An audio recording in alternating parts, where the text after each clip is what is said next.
A casa da servidão e o livramento de Deus é o tema que eu quero abordar com você. Deus chamou Abrão em Ur dos Caldeus, na Mesopotâmia, sul da Mesopotâmia, e deu uma ordem para ele sair da sua terra, do meio da sua parentela, para ir para uma terra que ele ainda não conhecia. E ele sai de Ur com sua família, para um tempo em Harã, no norte da Mesopotâmia, e então, aos 75 anos de idade, ele vai para a terra de Canaã. Abrão significa grande pai. E Deus prometeu abençoá-lo e, através dele, todas as famílias da terra. Deus prometeu, numa linguagem hiperbólica, que a sua descendência seria tão numerosa como as areias da praia ou como as estrelas do céu. Portanto, um número incontável. Mais tarde, Deus aparece para Abrão e disse para ele que a sua descendência desceria ao Egito e seria escrava no Egito por 400 anos. Mais tarde, Deus muda o nome de Abrão para Abraão, que significa pai de multidões, muito embora o filho da promessa ainda não tivesse nascido. Portanto, aos 100 anos de idade, Abraão tem o grande milagre de ver Isaque nascer. Corpo amortecido e a mulher em avançada idade, já fim das regras, a menstruação, e ainda estéril. E agora, essa família cresce. Isaque, aos 40 anos, se casa com Rebeca, e ela é estéril, e ele ora por ela 20 anos. E quando Isaque tem 60 anos, nascem os filhos gêmeos, Esaú e Jacó. Deus havia escolhido desde o ventre o filho mais novo, Jacó, por onde procederia o seu povo hebreu, de onde viria o Messias. Jacó tem seu filho José, vendido pelos próprios irmãos como escravo para o Egito, quando o menino José tinha 17 anos e seu pai, Jacó, tinha 108 anos. Jacó pensou que José tivesse sido morto por uma besta fera, porque foi este o teatro que os seus irmãos montaram para enganar o pai por 22 anos. Porém, Deus mudou a sorte de José, e no Egito, a despeito de sofrer terrivelmente injustiça, sendo preso, acusado, José sai da cadeia para ser o governador do Egito. 22 anos depois. Portanto, o José está com 39 anos e o seu pai Jacó com 130 anos. E José leva a sua família, então, para o Egito, para a terra de Gósen, a melhor terra do Egito. E diz a Bíblia que desceram com Jacó 70 pessoas para o Egito, tendo todas as regalias e prestígios por amor a José. E os hebreus, então, começam a se multiplicar naquela terra. Morreu José, morreram seus irmãos, Jacó já estava morto. E o povo hebreu continuou crescendo, crescendo e crescendo e crescendo e crescendo. Também morreu o faraó que conhecia José. E agora diz a Bíblia que o povo se multiplica e se torna muito poderoso. Versículo 7 de Êxodo 1. Mas os filhos de Israel foram fecundos e aumentaram muito, e se multiplicaram e grandemente se fortaleceram, de maneira que a terra do Egito se encheu deles. Aí você vai começar a perceber que a coisa começa a mudar. Para cumprir a profecia de Deus lá em Gênesis 15, Abraão, que a descendência dele desceria o Egito e seria escrava no Egito. E o verso 8 diz: entremente se levantou um novo rei sobre o Egito que não conhecera a José.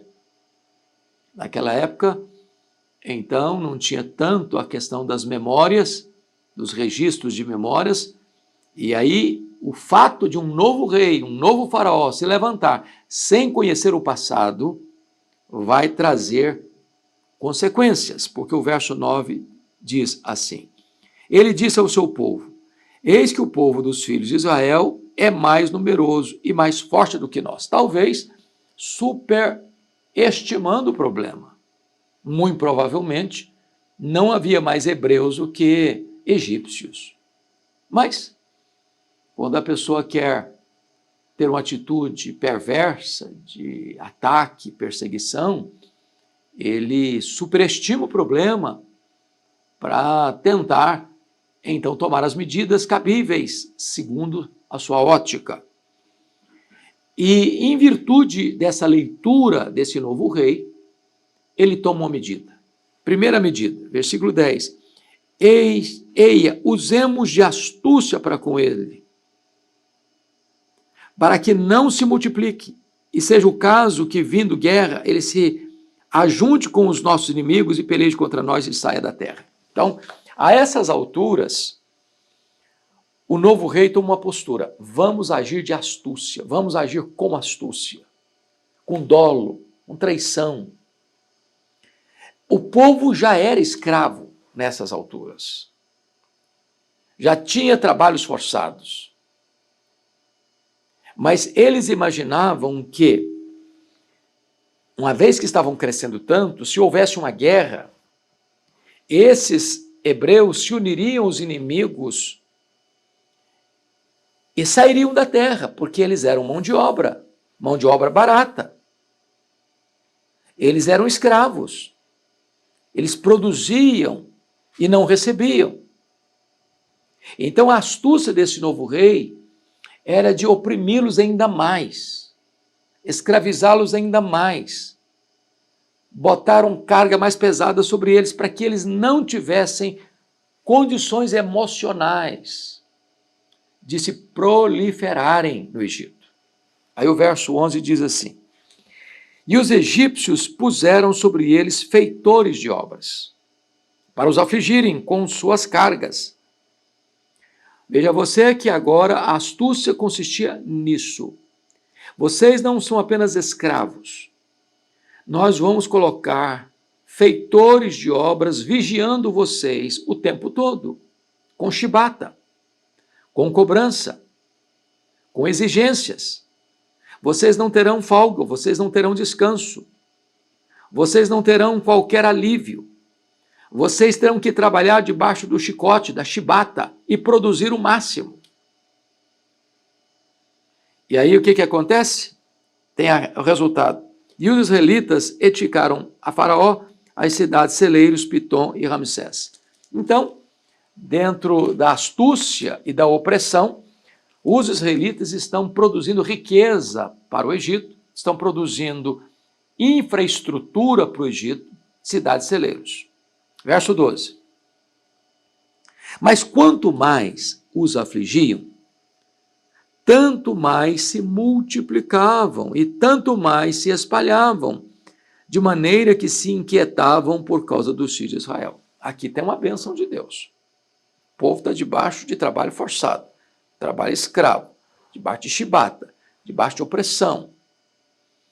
E pensando os egípcios que com essa postura astuta, ardilosa, nefasta, pudesse recuar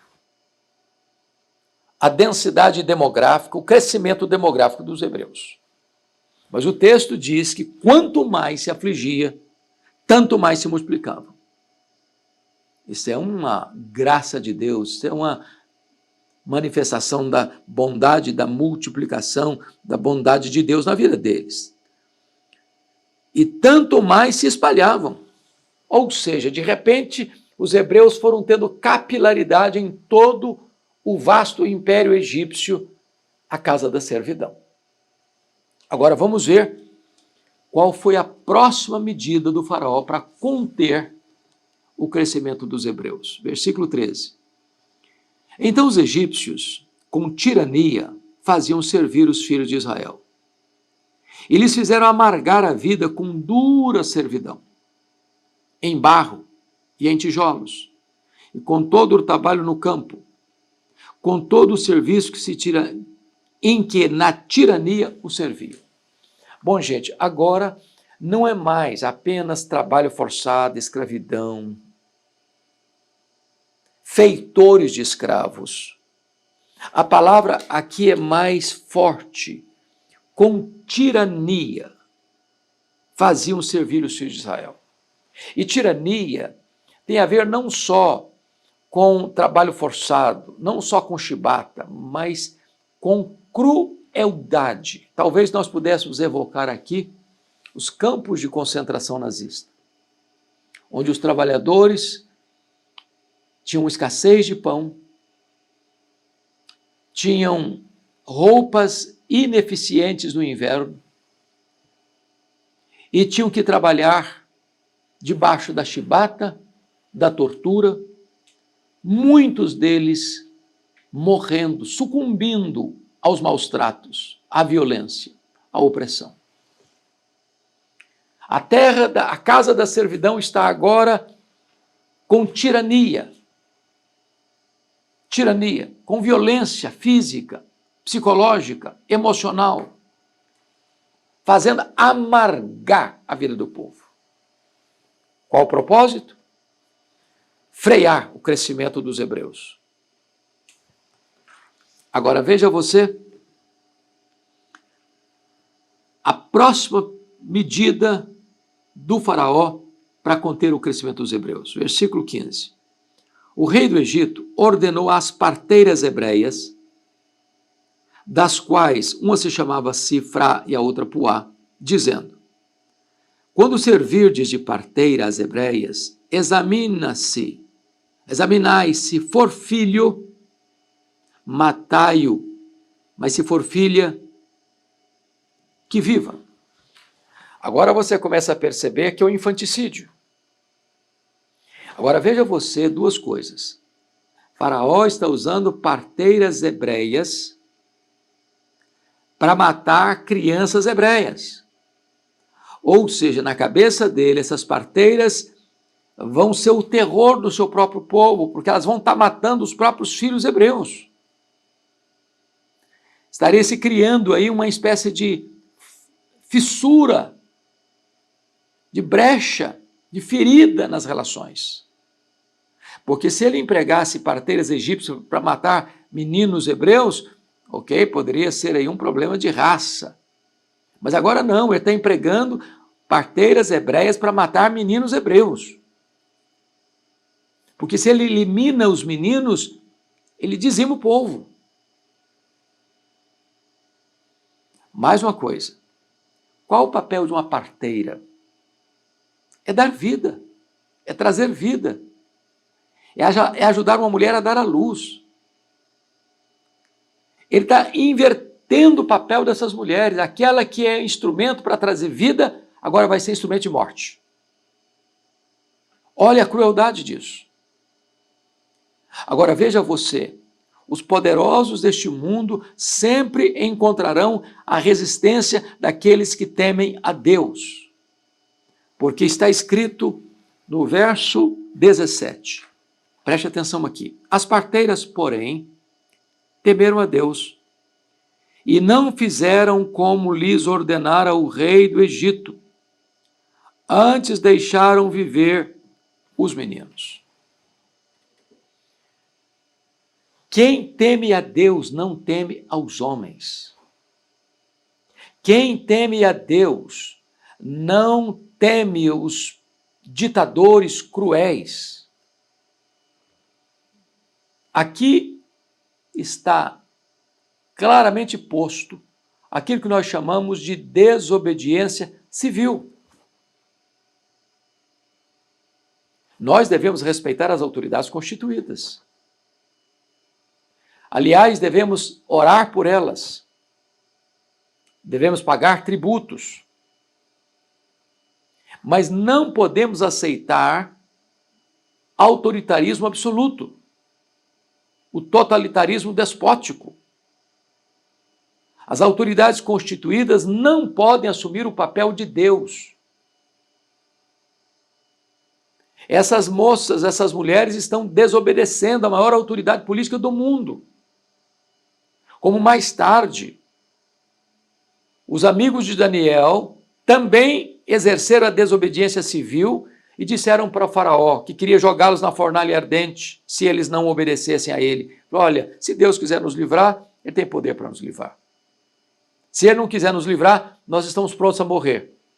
Mas saiba, ó rei, que nós não vamos nos curvar diante da estátua que tu levantaste. Nós nos opomos à sua autoridade nesse quesito de absolutismo religioso. O mesmo aconteceu com Daniel. Havia um edito que ele não podia orar ao Deus verdadeiro, a não ser clamar ao rei persa. E sabendo do edito, ele foi orar. Assim fizeram os apóstolos em Jerusalém, Atos 5:29, quando o Sinédrio tentou proibi-los de pregar. E disse, antes importa obedecer a Deus que aos homens.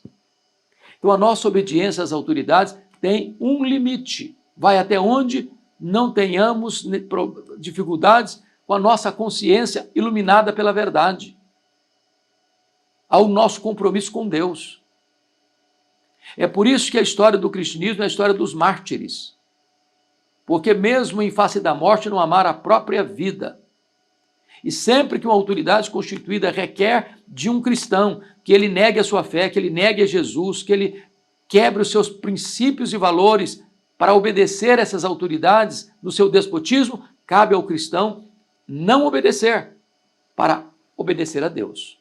Assim agiram essas parteiras hebreias, porque temer a Deus não mataram as crianças hebreias.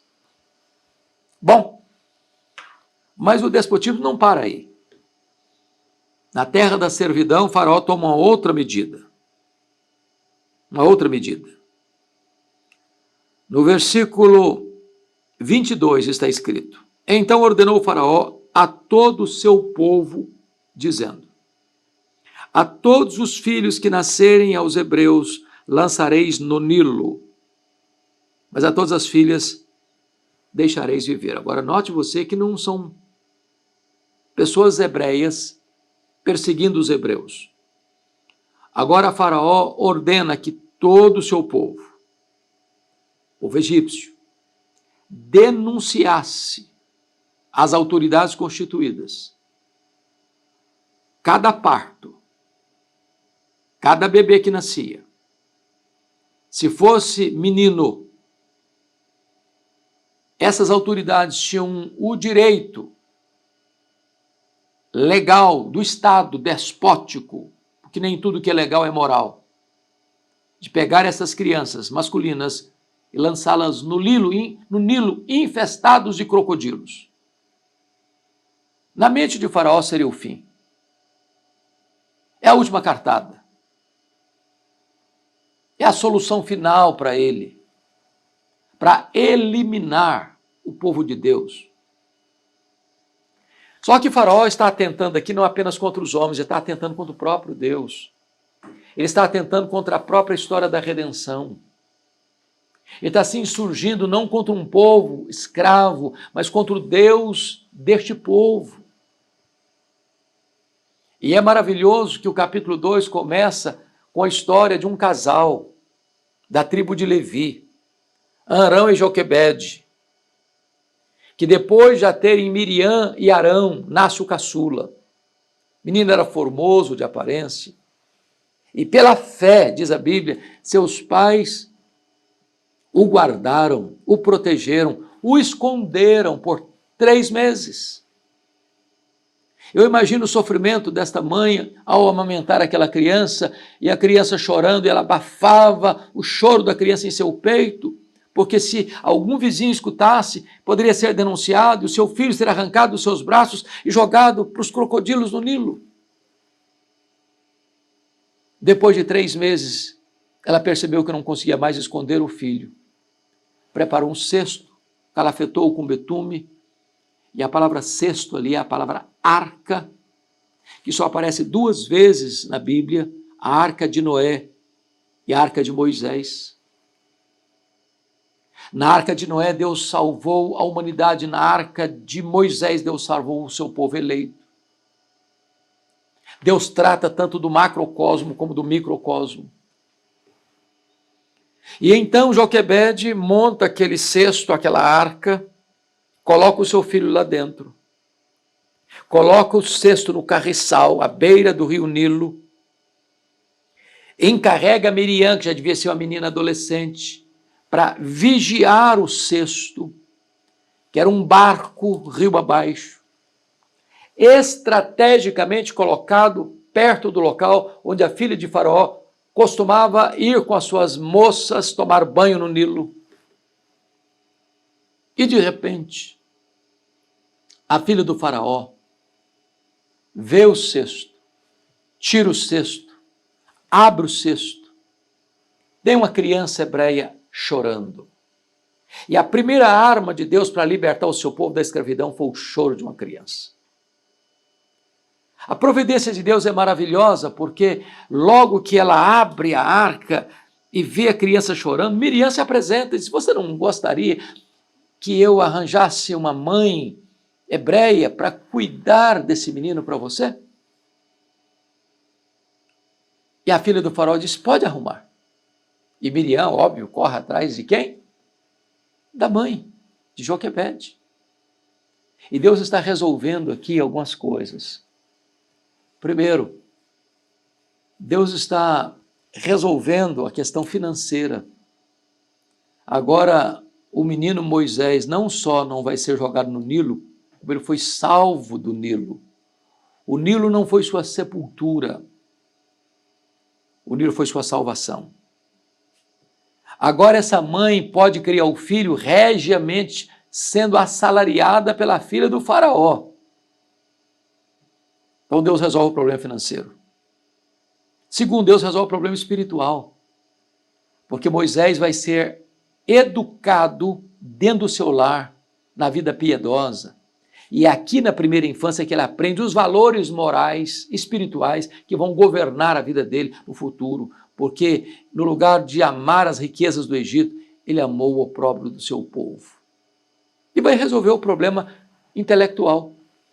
Porque tão logo o menino foi desmamado, Joquebede entrega o filho dela, a filha do faraó, que adota-o e o cria no palácio, sendo instruído em todas as ciências do Egito.